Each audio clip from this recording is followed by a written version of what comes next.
Hello बच्चों, how are you. आशा करते हैं कि आप सभी ठीक ठाक होंगे। आज मैं डायरेक्शन रेशियो तथा डायरेक्शन कोसाइन का लेक्चर नंबर 6 लेने जा रहा हूँ। इसमें हम कुछ क्वेश्चन बताएंगे, आपको कुछ क्वेश्चन इसमें बताएंगे जो बोर्ड के दृष्टिकोण से, चाहे वो आईसीएसई बोर्ड हो, चाहे वो सीबीएसई हो, चाहे यूपी बोर्ड हो, तीनों बोर्ड के दृष्टिकोण से बहुत ही इम्पोर्टेंट है। तो आप देखें पहला क्वेश्चन जो बहुत आसान है। दो क्वेश्चन हमने ऑलरेडी इसके पहले वाले वीडियो में डिस्कस किए हैं। तो टाइप 3 ये होगा। टाइप थ्री में एक बहुत आसान क्वेश्चन हम ले रहे हैं और ये क्वेश्चन है कि क्या 1/2, 1/3, 1/4 किसी रेखा का डायरेक्शन कोसाइन हो सकता है। डायरेक्शन कोसाइन हो सकता है। तो सबसे पहले डायरेक्शन कोसाइन हो सकता है या नहीं हो सकता, इसको चेक करने के लिए हम ये मान लेंगे कि पहला वाला एल होता है, L is equal to 1/2, M is equal to 1/3, N is equal to 1/4, N is equal to 1/4।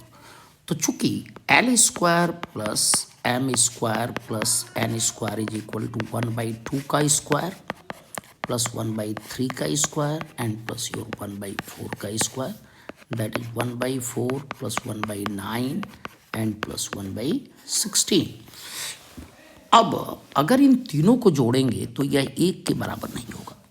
और पता है कि अगर L M N direction cosine है तो L square plus M square plus N square is equal to 1 होना ही चाहिए। चूंकि L square plus M square plus N square ये 1 के बराबर नहीं है।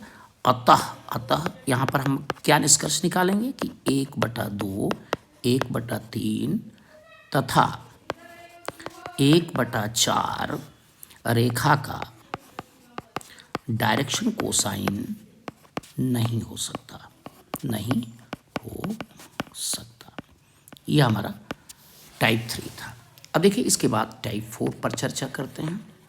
टाइप 4 पर यह है कि अगर एक vector r is equal to I cap plus J cap plus K cap है तो हमें यह सिद्ध करना है कि यदि r vector is equal to I cap plus J cap plus K cap कोई सदिश है तो इसका झुकाव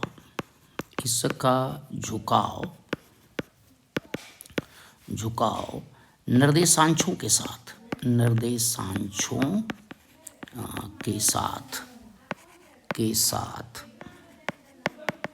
समान होगा। झुकाव निर्देशांशों के साथ समान होगा। अब देखिए इस क्वेश्चन को करने के लिए बहुत ही आसान है, क्योंकि सारे आप जो इसके रूल्स हैं, इसके जो टॉपिक हैं वो सभी क्लियर हैं। आपको पता है कि आर कैप जो है वो आर वेक्टर में अगर आर वेक्टर के परिमाण से भाग दे दें तो आर वेक्टर की दिशा में हमें कई सदिश मिलता है, यूनिट वेक्टर मिलता है। और एल एम एन को ज्ञात करने के लिए, जैसा कि बार बार हम अपने वीडियो में बता रहे हैं, एल एम एन को ज्ञात करने के लिए उस वेक्टर के एलांग हमें यूनिट वेक्टर निकालना होता है, उस वेक्टर की दिशा में हमें इकाई सदिश निकालना होता है। ये बार बार हम आपसे बता रहे हैं। और इकाई सदिश निकालने का तरीका है कि उस वेक्टर में उसके परिमाण से हम क्या करते हैं, भाग देते हैं। तो आर वेक्टर की जगह पर हम क्या लिखेंगे, आई cap plus J cap plus K cap and बटा आर की जगह पर हम लिखेंगे 1 का स्क्वायर प्लस 1 का स्क्वायर एंड प्लस 1 का स्क्वायर। क्योंकि आई कैप का गुणांक कुछ नहीं तो 1 है, जे कैप का गुणांक कुछ नहीं तो 1 है, के कैप का गुणांक कुछ नहीं तो 1 है। तो ये बराबर हो गया आपका आई cap plus J cap plus K cap and बटा में रूट में 3 ले लेंगे। ये पता हो गया। तो R cap is equal to R vector by R हो गया, ये मालूम हो गया। तो जाहिर सी बात है कि R cap is equal to इतना हो गया। अब चूंकि बीच में प्लस है तो सब में भाग देना पड़ेगा, ये फंडामेंटल नियम हमें सबको पता है। तो R cap is equal to हम क्या लिख सकते हैं, आई कैप का गुणांक 1 है तो 1/3 होगा I cap and plus 1/3 J cap होगा प्लस 1/3 के कैप हो जाएगा। ये आपका हो गया।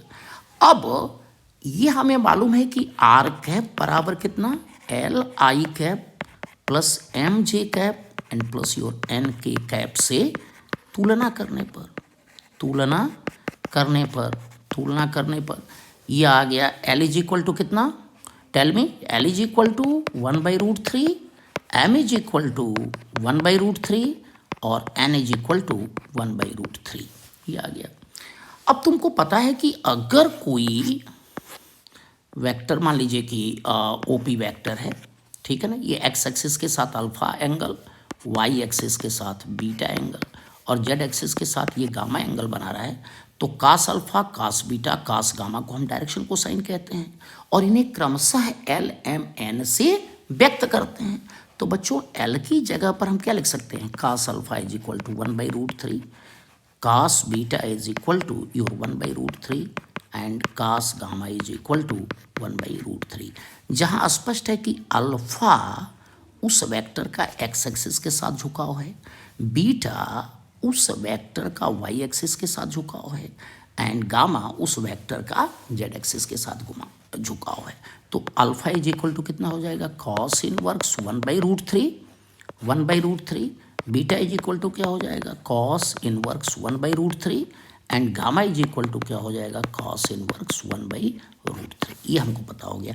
अब देखिए आप देख सकते हो बिल्कुल क्रिस्टल क्लियर है कि अल्फा भी उतना ही है जितना बीटा है, जितना गामा है, बिल्कुल ट्रांसपेरेंट है कि ये सभी यानी एक्स एक्सिस के साथ उस वेक्टर का झुकाव, वाई एक्सिस के साथ उस वेक्टर का झुकाव और जेड एक्सिस के साथ उस वेक्टर का झुकाव क्या है, सेम है, वेक्टर का झुकाव सेम है। अब एक हम छोटा सा क्वेश्चन ले रहे हैं टाइप 5 में। टाइप 5 में देखिए, टाइप 5 क्या है आपका, यदि दो रेखाओं के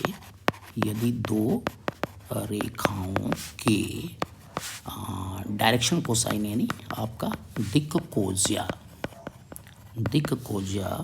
2, 3, 5 तथा 4, 5, 6 हो तो उनके बीच का कोण ज्ञात करो, उनके बीच का कोण ज्ञात करो।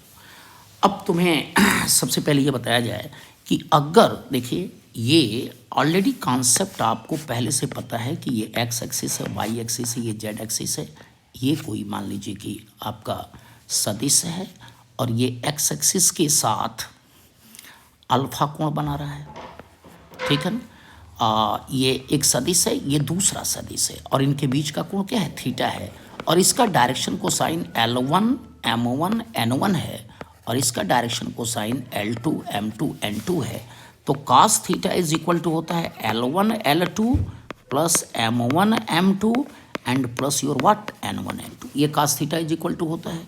अब सबसे पहला काम तो हमें क्या निकालना होगा, L1 L2 M1 M2 और N1 N2 निकालना होगा। L1 L2 M1 M2 N1 N2 हमें निकालना होगा इसको ज्ञात करने के लिए। तो L1 L2 M1 M2 और N1 N2 हमें ज्ञात करना पड़ेगा।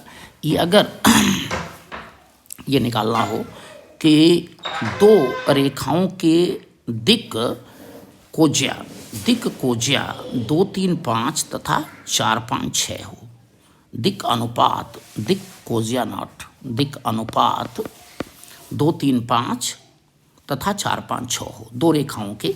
तो सबसे पहले आपको पता है कि आप अगर यदि दो रेखाओं के दिक् अनुपात 2, 3, 5, 4, 5, 6 हो तो उनके बीच का कोण ज्ञात करो, ये पता हो गया। और अगर दो रेखाओं के बीच का कोण थीटा है तो cos theta is equal to L1 L2 plus M1 M2 plus N1 N2 होता है। और हमें पता है, एक कॉन्सेप्ट हम ऑलरेडी बता चुके हैं कि अगर ABC दिक् अनुपात हो, ABC क्या हो, दिक् अनुपात हो, तो दिक् कोज्या ज्ञात करने का तरीका है L is equal to root में A² plus B² plus C², M is equal to root में A² plus B² plus C² और N is equal to root में A² plus B² plus what C²। इसी concept को लगाते हैं। तो बच्चों ये बताओ कि पहली रेखा का प्रथम रेखा का डायरेक्शन कोसाइन ये ज्ञात करना है, जबकि डायरेक्शन रेशियो दिया हुआ है। तो कैसे ज्ञात करेंगे बताइए। L1 is equal to tell me 2 by root over 2 का स्क्वायर धन 3 का स्क्वायर धन 5 का square. M1 is equal to tell me 3 बटा सेम 2 का स्क्वायर धन 3 का स्क्वायर धन 5 का स्क्वायर, नो डाउट। और N1 इज इक्वल टू बोलिए this is your 5 by root में 2 का स्क्वायर धन 3 का स्क्वायर धन कितना 5 का स्क्वायर। ये बराबर क्या हो जाएगा 2 बटा करड़ी में 2 का वर्ग 4, 3 का वर्ग 9, 4 9 13, 5 का वर्ग 25 और 13 38 हो जाएगा। ये बराबर क्या हो जाएगा 3 बटा करड़ी में 2 का वर्ग 4, 3 का वर्ग 9, 4 9 13, 5 का वर्ग 25, 13 25 करड़ी में 38, 5 बटा ये भी करड़ी में 38 हो गया, राइट। अब देखो इसी तरह से दूसरे रेखा का